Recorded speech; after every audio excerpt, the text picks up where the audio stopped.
Hello friends, welcome my mini blog. আজ চলে এসেছি তোমাদের সামনে ঘরোয়া পদ্ধতিতে একটা বিউটি টিপস নিয়ে। তো আমার চোখটার কি অবস্থা দেখতে পাচ্ছ, ডিপ একটা ডার্ক সার্কেল পড়ে গিয়েছে। আশা করি আমার মতো অনেকেরই হয়েছে। এর কারণ থাকে অনেকটা রাত জাগা, না হলে ডিপলি কোনো চিন্তা করা।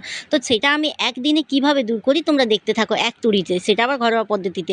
তো চলো, এখন আমি নিয়ে নেবো, সবার বাড়িতেই থাকে আলু।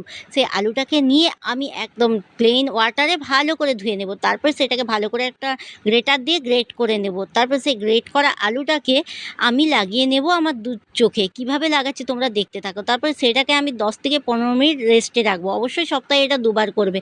আর তারপরে কতটা সুন্দর ফল হয় অবশ্যই তোমরা দেখতে পাবে। তো দেখো, এখন আমি 10-15 মিনিট রেস্টে থাকবো, দেন ভালো করে ওটাকে তুলে নেব। তুলে নিয়ে প্লেন ওয়াটার দিয়ে আমি ভালো করে মুখটাকে ধুয়ে নেব। তারপরে তো সবার বাড়িতে থাকে প্লেন নারকেল তেল, যেটাকে আমরা বলে থাকি। তো সেই তেলটাকে দিয়ে আমি ভালো করে ম্যাসেজ করে নেব। তারপরে দেখো আমার চোখের অবস্থা কি সুন্দর। তোমরাও ট্রাই করে দেখতে পারো কিন্তু।